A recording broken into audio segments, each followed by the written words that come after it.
Olá, gente, bem-vindo ao canal da Espiritualidade Independente. Hoje vamos apresentar aqui o sistema do Cordeiro e a sua oposição, ou seja, a política de Cristo e a do Anticristo. Vamos lá. As bases da política do Cordeiro, então. E foi-lhe dado o livro do profeta Isaías, e quando abriu o livro, achou o lugar em que estava escrito: O Espírito do Senhor é sobre mim, pois que me ungiu para evangelizar os pobres, enviou-me a curar os quebrantados de coração, a pregar-lhe liberdade dos cativos e restauração da vista aos cegos, a pôr em liberdade os oprimidos, a anunciar o ano aceitável do Senhor. Está em Lucas 4,17. Então, foi-lhe dado o livro, foi anunciado, né, que Cristo viria, e queria pregar, queria curar cegos, né, curar quebrantados de coração, a restauração de vista aos cegos. Mas o que seria exatamente essa restauração de vista? Né? Seria só fisicamente? Então vamos entender um pouco mais. Olhando a política de vida, curar quebrantados de coração. O Evangelho é o maior tratado de psicologia de todos os tempos. Cristo, ele é o terapeuta da alma.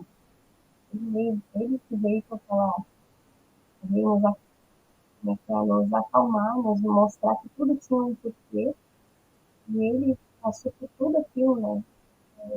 Me dizendo: no mundo tereis aflições, mas tende bom ânimo, eu venci. Então, simplesmente não nos prometendo que seria mais de rosas, mas nos acalmando. Ele venceu. Ou seja, quando você está perdendo os olhos, né? Aquelas pessoas, nossa, ele foi crucificado, ele perdeu, não, ele realmente venceu, porque o reino não é deste mundo, né? O Evangelho é o maior tratado de psicologia de todos os tempos. E Cristo é o terapeuta do espírito, com a sua psicologia transpessoal. Olha o que ele dizia, ele empoderava as palavras também, né?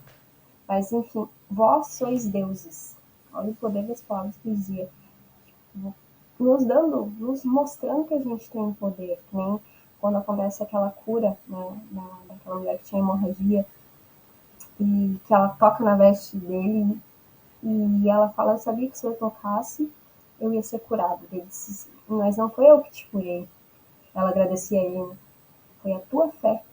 A tua fé te curou. O poder da fé, porque ela tinha certeza que se ela tocasse nele, ela ia ser curada. E ela foi por causa da fé dela, o poder dela. Vós sois a luz do mundo. A luz do mundo. Nós somos a luz do mundo. O que significa a luz do mundo? Porque esse mundo, ele tá aí para nos corromper. E a gente tá aqui para acender, para mostrar a luz que a gente tem. A gente tem sombra, mas a gente também tem luz. Vós sois o sol da terra. Ele está falando com algumas pessoas específicas, né? Tem pessoas que vão estar envolvidas pelo mundo e tem outras que não. Vão ter que estar no meio da massa com o seu lado espiritual, né? Com a sua espiritualidade, dizendo: gente, não é aqui, a gente não pertence a isso aqui, a gente não tem que estar encantado com as coisas desse mundo. A gente tem uma coisa muito maior do que isso, né? Do que isso quer nos iludir, do que isso aqui está nos mostrando. A gente vem numa busca muito maior que vencer esse mundo, que quer adquirir casa, adquirir coisas materiais, né? A gente veio com algo muito maior. Então, por que sal? Que é o que se mistura. As pessoas estão sendo levadas, né, por esse mundo, pelas ilusões do mundo, e a gente tem que mostrar que tem a parte espiritual, o verdadeiro mundo, né? Nossa verdadeira casa, morar. Amai-vos uns aos outros. Vocês podeis fazer o que eu faço e muito mais. Jesus magnetizava, né, com a mão, curava com a mão. A gente tem o poder de curar também, porque a gente não tem fé, não se capacita, não investe mais em estudar, descobrir técnicas e continuar, né, se dedicando nisso, porque a gente tem poder. O magnetismo é um poder, todos nós temos magnetismo. Amai-vos uns aos outros. O que é o amai-vos uns aos outros? Não é aquele amor romântico, mas é entender que os outros também são ignorantes, né? Amai-vos uns aos outros é tu entender, tu respeitar o outro, né? Amar o próximo como a si mesmo. Ó, a base do teu amor é você. Eu sou a base do meu amor. Se eu não tiver por base como eu me amo, como é que eu vou amar alguém? Então a busca maior de amor, de desenvolver, é o auto-amor. E a partir do momento que a gente se ama, aí sim que a gente vai conseguir compreender o outro, fazer o bem para o outro, né? A base somos nós. Ah, amai-vos, amai-vos os inimigos e fazei bem aos que vos perseguem. Libertar-se do rancor, né? Da raiva. Né? Fazer bem no sentido de que uma oração às vezes é um bem que quem está te perseguindo. No sentido de não de oferecer a outra face. Alguém vai te ofender, vai te falar coisa, mas tu vai compreender que há ignorância naquele ser, que isso não é uma verdade. Você sabe, tem a consciência de si mesmo que alguém te agrida, tu vai barrar aquilo, tu não vai aceitar o presente de alguém. Então, fazei aos outros, né? Fazei bem aos outros, aos que vocês perseguem, é uma atitude de uma oração também, muitas vezes, ou a nossa compreensão também. Né? Libertar-se da raiva de não guardar rancor com aquelas palavras, com aquelas atitudes. A gente se liberta, a gente que é o maior beneficiado. Entendendo a política divina. Liberdade aos cativos. Dai a César o que é de César e a Deus o que é de Deus. Situação social da Judéia, um sobre da Roma, que pregavam pesados. Você vê os pesados tributos da época, né, que eles pegavam. Então, a liberdade que Jesus trouxe aos verdadeiros, aos prisioneiros, né, na época, não era só uma liberdade, a cura que ele trazia, né, da cegueira, a liberdade, a verdadeira liberdade que Jesus trazia de tudo isso, a cegueira do mundo, que as pessoas estavam impregnadas com a religião, puramente religiosa. Enfim, Jesus trazia a liberdade na mente, né? Jesus abria a mente, trazia uma visão de espiritualidade muito maior do que aquelas pessoas estavam conseguindo enxergar na época. Foi isso que ele fez com os seus discípulos, né, que viraram apóstolos, abrir a mente deles para que eles conseguissem mostrar o caminho para outras pessoas também, que eram prisioneiras, né, disso tudo da época, tanto do mundo, né, da lei mosaica, né, da lei de Moisés. Eles estavam com a mente ainda religiosa, eles obedeciam coisas puramente religiosas, seguiam ali a risca, tanto é que muitos, os fariseus na época nem se tocavam com Jesus, né? Porque eles estavam realmente cegos religiosos, né? Estavam acreditando que eles fazendo aquilo e que Jesus era até, eles até perseguiam Jesus, inclusive. Eles queriam combater Jesus. Então, o Cristo, eles não foram tocados por Cristo, eles queriam apenas ser vistos como pessoas boas, caridosas, né? Muito boas.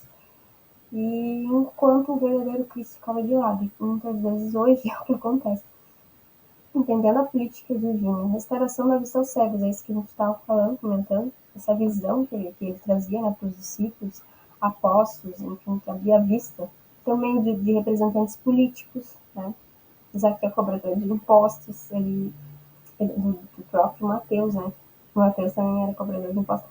Então, a visão que ele trazia também, que ele fazia abrir na mente deles, e eles tinham essa capacidade, nesse livro aqui, esse livro, Mulheres do Evangelho, eu botei, combater os preconceitos das mulheres, né, as mulheres do Evangelho. Esse livro é muito tocante, e conta com detalhes sobre as mulheres e todas as pessoas que foram de fato tocadas por Jesus, né. E nessa época, ele mostra, assim, por exemplo, Maria de Magdala, vai a fundo da história dela, a mais profundo dessa convivência, e como que Jesus, com seu magnetismo, seu amor, tocava, que essas pessoas, na verdade, elas estavam preparadas, né? Estavam insatisfeitas com seus pecados. Elas queriam, de fato, melhorar, sabiam que tinham que melhorar. E Jesus, com aquele magnetismo dele, com o amor dele, elas eram tocadas de tal forma que era irresistível, sabe? Aquele amor, o toque daquele amor. Então elas mudavam por Jesus. E tem a mulher samaritana, né, um trecho da mulher samaritana, que é o que mais me toca, que Jesus fala, né? que quem beber da minha água jamais terá sede. Porque a mulher, no caso, ela tinha vários homens e parece que ela buscava né, muita. Via com sede, nada associava a sede dela, né, naqueles amores que ela tinha, quando na verdade era Jesus, a grande fonte, né, do amor e que ele, só ele, saciaria. Então, é uma sede, uma grande sede. Esse livro te dá muita sede, inclusive, de querer conhecer esse ser, né, de saber como que ele tocava, de querer sentir esse amor dessa forma, que vai te saciar, né, que vai ser diferente de todos, qualquer amor que a gente conhece aí, mundano. Jesus é muito além, né? A liberdade aos oprimidos. Então, o que seria oprimir? Né? Primeiro, fazer a pessoa submeter-se a tal coisa pela autoridade, brutalidade, a força. Prender, forçar, intimidar, ser autoritário, discordar, obrigar, né? A opressão moral. Então, é tudo isso, né? Meu pensamento é esse. Você vai ter que fazer o que eu penso, sem discordar, tem que ser perseguido. É mais ou menos isso. Ou né, perseguido, processado, tem que ser combatido. Opressão moral da época, a opressão do sistema social, a higiene, não disse que eles andavam, né, que os dejetos eram despejados na rua, a cidade da Galileia desde décadas percorreram locais insalubres, barulhentos, perigosos. A carga tributária, eles eram oprimidos pela carga, então os romanos eles ficavam com 12,5% da produção agrícola, né? O tempo, somando diferentes tributos, arrecadavam outros 22%. Então, como quinto do que se colhia era reservado como semente, sobrava menos da metade da colheita pelo agricultor. Olha quanto eles eram explorados, oprimidos. Então, Jesus também trouxe a liberdade a eles, né? A liberdade veio trazer essa liberdade para os mesmos. Então, Cristo nos dias atuais. Como seria Cristo, então, hoje? Trazer nós para esses tempos nossos. Se Jesus estivesse aqui. E esse livro aqui, né, dos Guardiões, ele traz uma reflexão, no momento Jamar faz uma reflexão, Jamar com os principais guardiões, né? Ele faz uma pequena reflexão do que seria Jesus aqui. Né? Eu vou ler esse trechinho que é bem importante. Se Cristo vivesse na Terra nos dias atuais, por certo seria enquadrado pelas leis de qualquer nação onde vivesse como revolucionário, quem sabe até anarquista, mas jamais condescendente ou conformado, tampouco conivente com aqueles que dominam e impõem por meio da força da política e de sua aparente impunidade a violência brutal contra um povo que pouco reage ou poucas vezes reage fazendo valer seus direitos. A gente não está vendo isso hoje em dia, o povo reagindo e não sendo ouvido, né, indo às ruas e sendo combatido, perseguido. Onde estaria Jesus aqui? Falando aqui do Brasil, né? Onde estaria Jesus aqui? Com base na postura, nas palavras dele, o Cristo provavelmente seria hoje acusado ou preso como líder revolucionário. Muito possivelmente teria sido indicado como alguém que estimula a desordem, a indisciplina e o desentendimento entre multidão e governo. Nós estamos vendo hoje pessoas tendo sua liberdade cerceada por opiniões políticas sendo enquadradas aí, no caso aqui, Jamar também fala, né?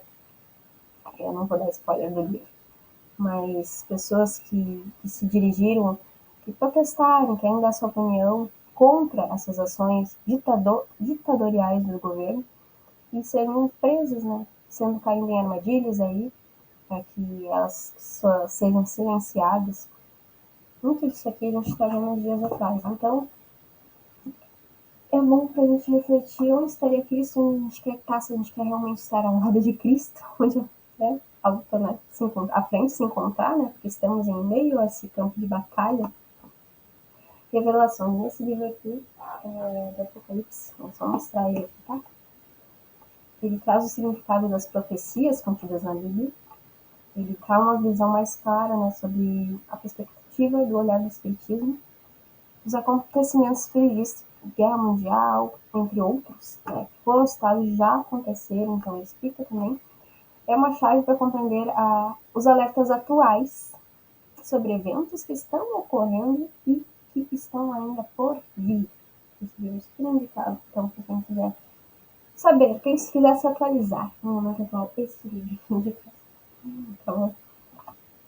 A política apostólica, cheia de boa vontade, mas interpretação de Pedro, Tiago e João, porque não deu certo o projeto apostólico. Esse tipo de atitude política dura até acabar os bens dos outros, o dinheiro e o outro. Cada pessoa que recebe sem trabalhar, os chamados pobres, ou outra terá de trabalhar sem receber, os considerados ricos. Então, tipo, nada é de graça. Ah, isso foi dado pelo governo, nada é de graça. Sempre vai sair de alguém, vai ser prejudicado alguém, vai ser cobrado impostos de alguém, sempre. Nunca vai ser de graça, né? Quando essa parte recebe entender que não precisa trabalhar, pois outros a sustentam, os chamados ricos, e quando a outra parte compreende que não vale a pena trabalhar para sustentar a primeira, então chega o colapso do sistema. Tipo, para que eu vou trabalhar para ficar, né?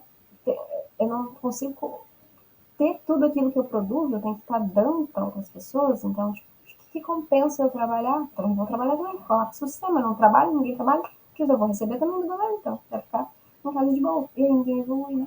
Também. Se alguém trabalha, então tem de trabalhar mais duro ainda, pois centenas de outros, né, parasitas, dependem do seu trabalho. Esta é a maior forma de manter o pobre na pobreza, prisioneiro da sua própria pobreza. Não conquista nada, não sai, só fica dependente, estudando, não evolui. A falta de tentação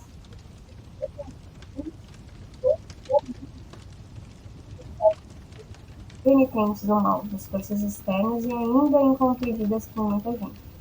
Análogo a um processo de obsessão. Porque aqui ele retrata muito nesse livro Amor Cada Vez, né? Entre todos os outros, a sequência de todos os outros, como a gente tinha mencionado outras vezes, né? Eu sempre menciono esses livros porque eles são muito importantes para a gente entender o contexto atual, inclusive quem está nos bastidores e nos dirigindo, tá? Por trás desse livro aqui, Amor Cada Vez. Inclusive eles, os dragões, eles colocam todos os seus planos, né? Por exemplo, ó, eles estão tudo. Aí cada um deles começa a se apresentar, né? Sou o perito da comunicação, tudo que se refere a comunicações, livros, internet, desenvolvimento de novos meios de comunicação está sob minha supervisão. Então quem está por trás, né? Desenvolvi um método particular para o mundo virtual, que os humanos tanto têm apreciado, qual serão fascinados. Porque a gente é tão fascinado pelas tecnologias, né? Tráfico de dados em nível global, operações financeiras, por aí vai, né? Ó, atualmente estou desenvolvendo a droga virtual, uma aliança com outros poderes. Tem muita coisa, gente. Ó, as salas de bate-papo, a dependência e a excitação de estar conectado ao máximo de tempo possível, os quadros de ansiedades gravados, e-mails, o excesso de informações fáceis, bem como a superficialidade dos conhecimentos veloz da internet constitui a parte da metodologia que mais tarde causará grande estrago na mente das pessoas. Nós criamos os online, humanos que sentem necessidade visceral de se relacionarem em tempo integral com a realidade virtual. Isso eu falei outros vídeos também, outras lives, vídeos anteriores também, né? Junto com o Daimon, que controla todas as mídias da Terra, nós regulamos aquilo que chega aos ouvidos humanos. E essa parte aqui, ó. Para termos domínio sobre a opinião pública, usamos o jornalismo, a fim de instaurar entre os encarnados certo nível de confusão. Não é o que a gente vê nas mídias. Como a maioria não crê em nossa atuação nos bastidores, fica mais fácil. Isso eles revelam nos guardiões lá. Mais fácil manipular opiniões e pontos de vista. Então é só eles envolverem lá a mídia, lançarem o que eles quiserem, poder chamar quem eles quiserem, que as pessoas vão acreditar, tá na mídia, vai estar no jornal, por que eu vou duvidar dos jornais, né? Perfeito. E aí, sentença de hoje, justiça no tempo de Jesus. A gente tem esse livro, eu acho muito. Seria muita realidade, né? Carpinteiro local com visão extremista continua a divulgar desinformação considerada prejudicial por especialistas religiosos. Basicamente é isso, eu não tenho mais nem mais o que dizer, né, gente? É a nossa realidade, infelizmente. Seria tudo isso. E os mesmos que hoje acreditam nas mídias seriam os mesmos a condenar Jesus. Estariam acreditando e dizendo que ele tem a visão extremista, que ele é isso, que ele é aquilo, mesma coisa. Então, tem que pensar se eu não estou fazendo isso, se eu não estaria fazendo isso com Jesus hoje. Né? Se não sou eu a condenar essas pessoas, aí, se tem visão extremista, por que eu não posso parar e analisar se isso é realmente uma verdade? Orar e vigiar. A base sobre a qual a política das sombras estabelece seu poder sobre os homens. Hipnose coletiva, muito eles falam nesse livro, inclusive, pretensão, arrogância, visão equivocada sobre sua própria importância, pretendida superioridade intelectual, moral uns sobre os outros, ataque indiscriminado sobre os seus oponentes. Tem uma pausa aí para dar moto no barulho. Onde a gente parou? Pretendida superioridade intelectual, moral uns sobre os outros, se achar superior, né, gente? Ataque indiscriminado sobre os seus opositores. Então, vamos combater essas pessoas. São disseminadores de fake news. São não sei o quê. São da oposição, tem que combater esses fascistas. Tudo que a gente escuta hoje, né? Não é? Faz parte da política das sombras. Não admitem ser questionados. Deus livre. Questionar faz, né? São autocorruptíveis. Disfarçam o mal de bem. É tudo pelo bem. Isso aqui é. Vamos investir na diversidade. Né? Essas palavras bonitas. Muitos a lhe seguir e perseguir. Disfarçam o mal de bem e convencem muitos a lhe seguir e perseguir ou se indispor com quem pensa ao contrário. Não é o que está acontecendo? Vamos combater quem pensa ao contrário. Eles estão errados. Deus o livre. Estão extremistas. Vamos combatê-los. Né? O que é isso? Manipulam as informações sobre a realidade de sua política, enquanto difundem suas ideias, não toleram ideias diferentes das suas. Não toleram. Não toleram absolutamente que você contestar, ao contrário, não tem aborto. Deus livre você falar, questionar qualquer coisa sobre isso. Nossa, né? Não pode. Não pode porque é pro bem. Aborto é pro bem, gente. A gente tem que analisar, né? O mal ser unido cada vez mais para combater o bem. Não por serem caridosos uns para com outros, e sim pelo interesse, por perceberem que unidos terão mais força contra o bem, base sobre a qual ocorre a exploração humana por parte dos representantes da oposição. O poder cujo núcleo é o egoísmo, o apego e a arrogância, a vaidade. A violência em todas as suas formas, emocional, verbal, física, a mentira na tentativa de esconder real intenção e não ser transparente, a descrença forjada e forçada. Então, aquela coisa, maquia, né, como se fosse por bem, a pessoa envolvida achando que está defendendo bem, porque aparentemente, né, se tu analisar friamente por cima, parece que está do lado certo, defendendo bem. Eles envolvem de tal maneira que parece que você está combatendo mal, combatendo aquele outro que está fazendo mal, então, na verdade, tu não entende as reais intenções por trás daquilo, né? As perigosas intenções por trás daquilo. O que fazer? Nesse caso, o que fazer? Será que eu não estou ainda sendo influenciada pelas mídias e daqui a pouco combatendo pessoas? Porque eu me pergunto por que eu estaria combatendo pessoas, às vezes até que eu conheço, que são meus amigos. Nossa, estou combatendo. Estou querendo prender eles por alguma coisa, né? Fizeram por que? Nossa, por isso está acontecendo? Você não se questiona um pouco. Esclarecer isso, dialogar, ouvir outras ideias e opiniões. Vai uma opinião, dialogar e ouvir outras ideias e opiniões, inclusive as contrárias às suas. Às vezes a gente precisa analisar, será que eu não sou eu errado, não ouvi? Vamos analisar, vamos pensar, vamos questionar, porque é debatendo que a gente vai se entender, né? Estudar muito mais, vamos começar a estudar, né? Pegar livros aí que contam histórias por trás, vamos entender todo o contexto, vamos pegar um pouquinho de cada, vamos pegar opiniões, vamos ver o que está acontecendo no mundo, será que eu estou certo, será que eu estou mesmo no lado certo? Capacitar-se faz ainda. Capacitar, né? Estudar, ouvir, aprender, fazer aulas, enfim. Fazer alguma coisa. Trabalhar com um melhor. Então, se envolve numa questão espiritual, vai trabalhar, vai acolher pessoas, se envolver num trabalho social, faz alguma coisa, né? Apenas orar e vibrar não dá. Orar é importante? Sim. Vibrar é importante? Sim. Mas apenas isso não... Poxa, a gente está aqui encarnado nesse momento para a gente fazer uma revolução realmente, para a gente contribuir, que a gente vai ajudar no mundo de regeneração. A gente não vai ficar olhando o mal destruir de braços cruzados. Então a gente tem que tomar uma atitude, não reação, não só reagir, mas agir. Né? Atitudes de cristão. Tem esse livro aqui, nossa, esse livro é muito legal, também sensacional. O Espírito Alex Arthur traz toda uma visão por trás, e tem uma fala dele. Só falar um trechinho, que é a atitude de cristão, né? Como seria? Ser cristão ou buscar o caminho da espiritualidade nunca significou silenciar diante do erro do mal, Acima de tudo, o cristão é um revolucionário, pois é representante do maior revolucionário que o mundo já conheceu.